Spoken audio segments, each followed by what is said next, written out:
খুশি মনে স্ত্রীকে সঙ্গে নিয়ে মোটরসাইকেল চালিয়ে যাচ্ছিলেন এক ব্যক্তি, কিন্তু হঠাৎ করে পেছন থেকে একটি দ্রুতগামী ট্রাক এসে তাদের ধাক্কা মারে। এতে মুহূর্তের মধ্যেই সবকিছু এলোমেলো হয়ে যায়। ঘটনাটি ঘটেছে ভারতে।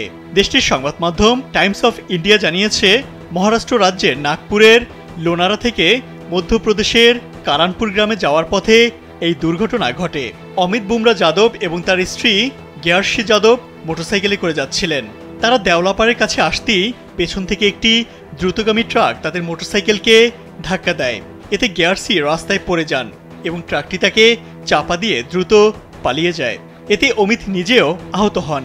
দুর্ঘটনার পর অমিত সাহায্যের জন্য চিৎকার করলেও ভারী বৃষ্টি ও প্রতিকূল আবহাওয়ার কারণে কেউ গাড়ি থামায়নি। কোনো উপায় না দেখে তিনি মৃত স্ত্রীর মরদেহ বাইকের পেছনে বেঁধে লোনারার দিকে ফিরে যান।